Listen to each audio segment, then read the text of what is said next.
Selamat pagi semuanya. Kami dari kelompok 4 ingin mempresentasikan tentang proses bisnis perusahaan Garuda.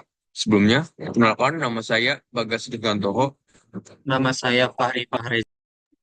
Nama saya Rafra Istu Ajuruf. Nama saya Martino Diontan Janwitanto. Nama saya Haikal Zaidan Ali.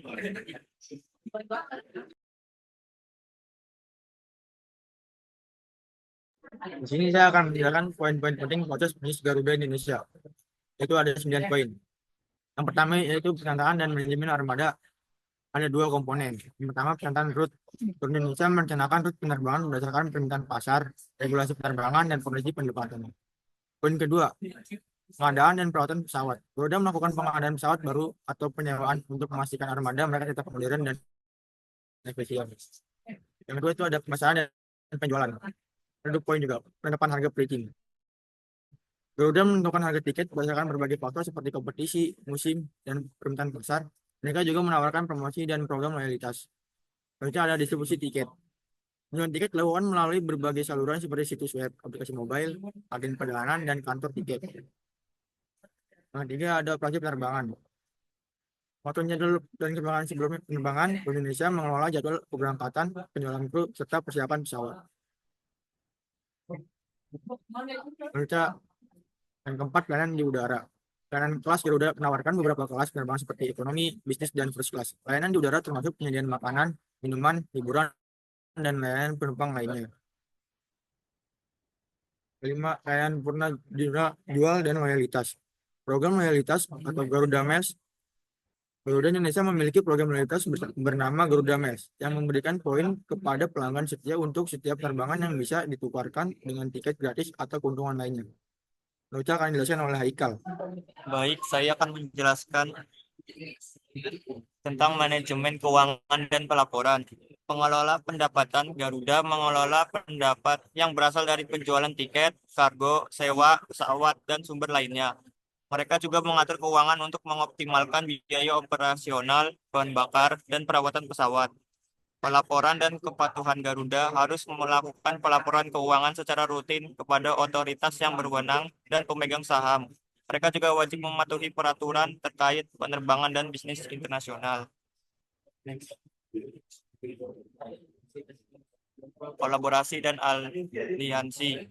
Sebagai anggota aliansi penerbangan Global Sky Team, Garuda bekerja sama dengan maskapai internasional lainnya untuk memperluas jangkauan dan memberi kemudahan bagi penumpang dalam hal penerbangan.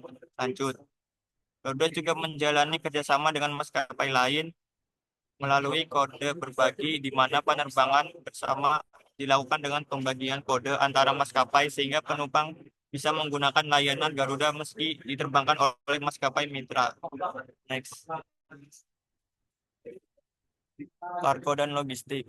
Selain layanan penumpang, Garuda juga memiliki bisnis pengangkut barang atau kargo. Ini melibatkan pengangkutan barang baik domestik maupun internasional. Layanan ini mencakup berbagai jenis pengiriman seperti pengiriman barang berat, produk berharga, atau komoditas penting lainnya. Next. Pengelolaan risiko dan keamanan.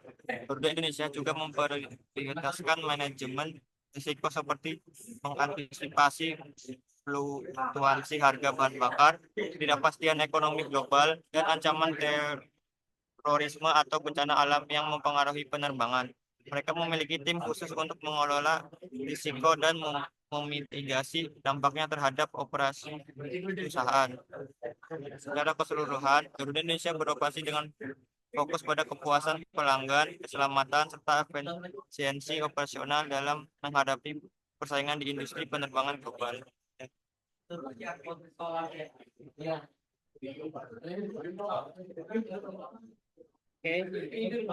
Oke, sekarang kita akan masuk ke dalam flowchart dari proses bisnis Garuda. Oke.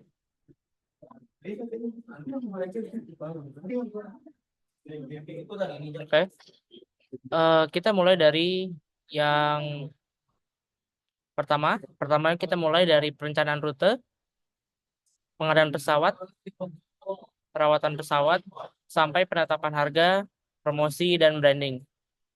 Ketika semua step tersebut sudah sukses, maka akan dilakukan distribusi tiket.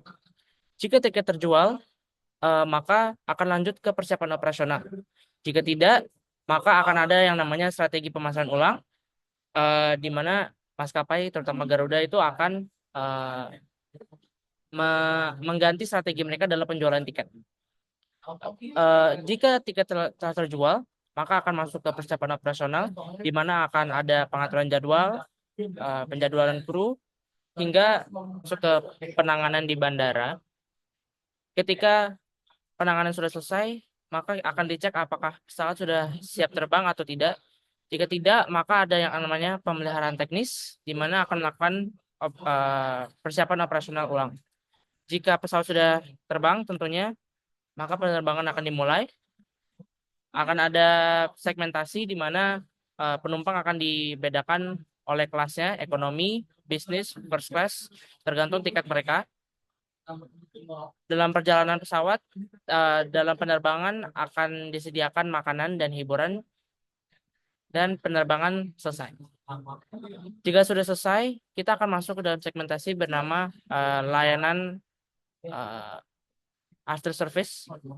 Jadi setelah penerbangan selesai, dengan aplikasi seperti Garuda Miles, Garuda Indonesia dapat mengumpulkan keluhan dan masukan dari customer mereka.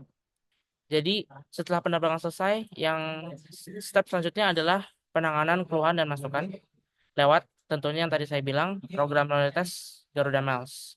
Jika pelanggan puas, maka akan lanjut ke step selanjutnya. Jika tidak, maka Garuda Miles akan menindaklanjuti keluhan tersebut dan mengulang ke penanganan keluhan. Nah, setelah pelanggan puas, kita akan masuk ke step selanjutnya, yaitu lebih ke internal. Jadi proses ini tidak ada sangkut pautnya dengan customer. Jadi akan ada pengelolaan pendapat. Setelah pengelolaan pendapatan, akan ada pelaporan keuangan atau audit. Setelah data-data tersebut dikumpulkan, maka akan ada yang namanya evaluasi risiko operasional, di mana biasanya Garuda akan membahas tentang bahan bakar, biaya bahan bakar yang akan dipakai, kondisi ekonomi, apakah mereka akan menambahkan pesawat baru, atau penerbangannya akan dilanjutkan sampai kapan, dan lain-lain. Setelah semua itu sudah diaudit dan sudah dicapai titik decisionnya, maka yang paling terakhir adalah evaluasi keamanan dan prosedur. Evaluasi yang dilakukan adalah mereka melihat apakah semua proses ini terjadi dengan efisien dan apakah mereka bisa mengulang proses ini pada tahun selanjutnya. Dan selesai.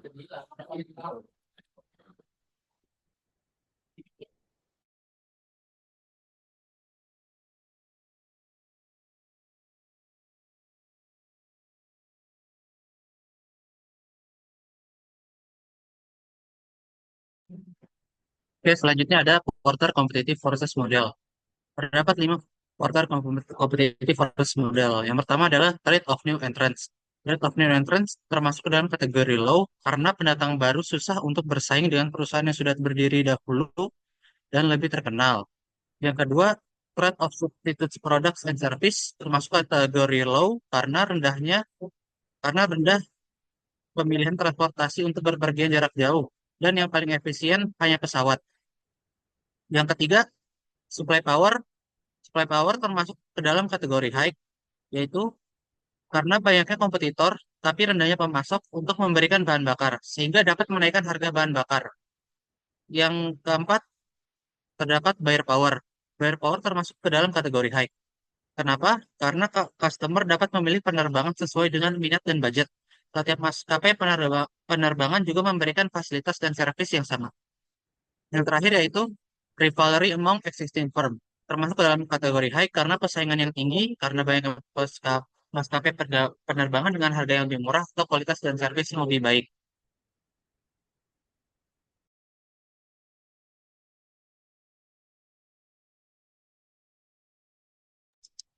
Ya, ini untuk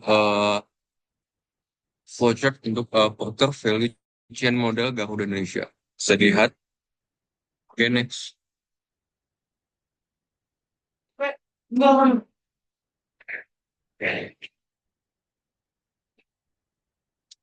Next.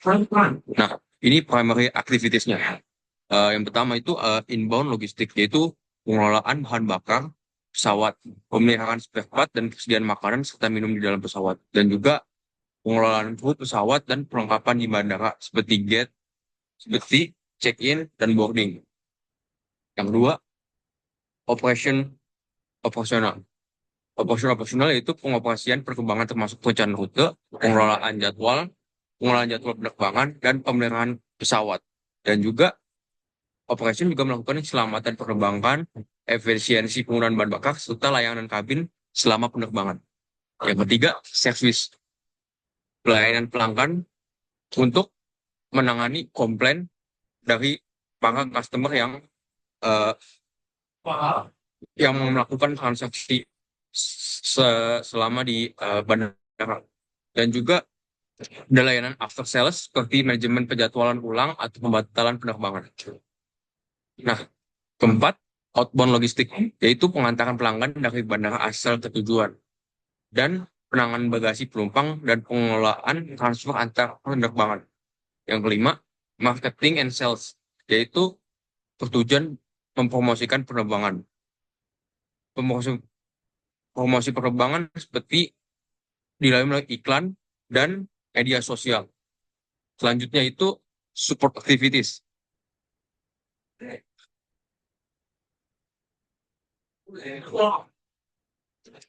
Nah, yang support activities pertama, field infrastruktur, yaitu manajemen perusahaan yang berfungsi sebagai strategi tata kelola korporasi yang baik, dan juga pengelolaan hubungan dengan regulator penerbangan dan otoritas bandara. Yang kedua, human resource management, yang berfungsi sebagai rekrutmen pelatihan dan pengembangan pilot, kru, kabin, dan staf darat. Dan juga pengelolaan kebijakan kesejahteraan pegawai dan hubungan industrial. Yang ketiga, teknologi development, yang berfungsi sebagai sistem reservasi tiket online dan aplikasi mobile. Dan juga pemanfaatan teknologi dalam pemeliharaan pesawat dan analisis data penerbangan. Yang keempat, procurement, yaitu pengadaan pesawat seperti bahan bakar, makanan, minuman, serta suku cadang. Dan kontrak dengan penyedia layanan pihak ketiga seperti catering penerbangan atau layanan urusan pesawat.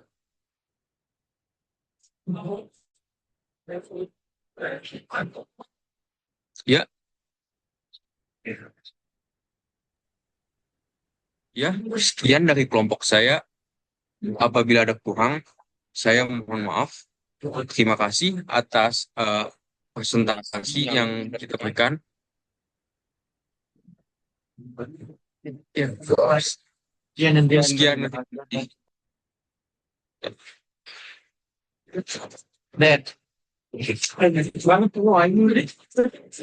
Itu kan ininya tulisannya. Coba hasilnya dulu.